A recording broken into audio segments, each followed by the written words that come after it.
சரிப்பா, உன் வரலாறா ரொம்ப கன்றாவையாக இருக்குது. பக்கத்து வீட்டுக்காரங்க அடுத்த வீட்டுக்காரங்களாம் சொல்கிறாங்க, ஆமாங்க ஒரு 10 வருஷத்துக்கு முன்னால் இந்த மாதிரி ஒரு சம்பவம் நடந்துச்சுங்க, போலீஸுக்காரங்களாம் வந்து பார்த்துட்டு போனாங்க, அவன் பேர் பெரிய சாமி தாங்க அப்படின்னு சொல்கிறாங்க. அந்த ஊரில் அந்த சம்பவங்களை பழைய ஆளுகளாம் சொல்கிறாங்க. சரிப்பா, இந்த பேயை நீ எப்படி பிடிச்சன்னு சொல்லிட்ட, ஆனால் எப்படி இந்த புள்ளைய பிடிச்ச அதை சொல்லு. நீ எத்தனையோ பேர் இருக்கும்போது இந்த புள்ளைய எப்படி பிடிச்ச அது சொல்லு.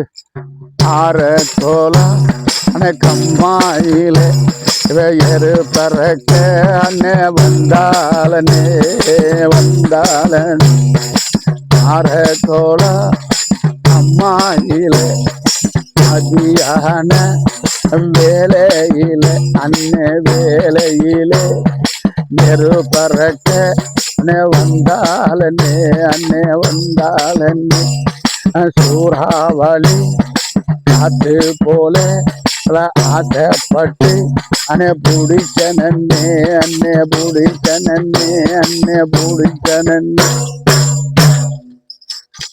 என்ன சொல்லுது பேய்? ஆரக்குளங்க அம்மாயில் இந்த அம்மா இந்த பிள்ளை எருப்பறக்க போச்சா. எப்போ மத்தியானத்தில் உச்சி நேரத்தில் எருப்பறக்க போகும்போது அவன் சூறாவளி மாதிரி வந்து சுற்றி வந்து இந்த அம்மாவை பிடிச்சிக்கிட்டான். அல்லேலூயா. இப்போ என்ன செய்யறது?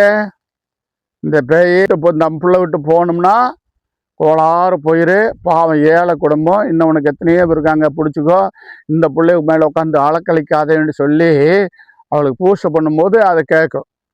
எனக்கு ஆடு வேணும், கோழி வேணும், 8 முளை வேட்டி வேணும், சருகு சட்டை வேணும், பீடி வேணும், சாராயம் வேணும், எனக்கு சுருட்டு வேணும், இதெல்லாம் அந்த பேய் கேட்கும்.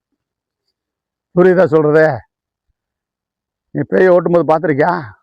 இதெல்லாம் கேட்கும். பெரிய வீடாக இருந்தால் கெடா கேட்போம், அதுக்கு மேலே பெரிய பண்ணை வச்சுருந்தானா மாடு குடிண்டு கேட்போம், கொஞ்சம் அப்புறாணியாக இருந்தால் கோழி கேட்போம், ஒரு கூவுகிற சேவல் கேட்போம்.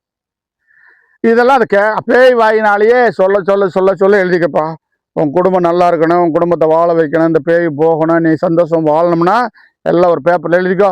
அந்த பேய் என்ன கேட்குதோ அதெல்லாம் நல்லா கேட்டுக்கிட்டு கடைசியில் சரி இந்த பிள்ளைகளை விட்டு நல்லா சுற்றி பாரு, நிறைய வேடிக்கை பார்க்குறேங்க, 1 நாள் 2 நாள் சுற்ற விட்டுருவோம். இப்போ சின்ன வீடாக இருந்தால் 2 நாள் 3 நாள், பெரிய வீடாக இருந்தால் 8 நாள் ஆட விடுவோம். இங்கே விளம்பரம் ஊரெல்லாம் பரவும். புரியுதா? இப்போ எல்லோரும் வேடிக்கை பார்த்து காலையில் ஒரு சாயந்தரம் ஒரு 7-8 மணிக்கு ஆரம்பித்து 10-10:30க்கெல்லாம் அந்த ஆட்டத்தை முடிச்சுக்கிடுவோம்.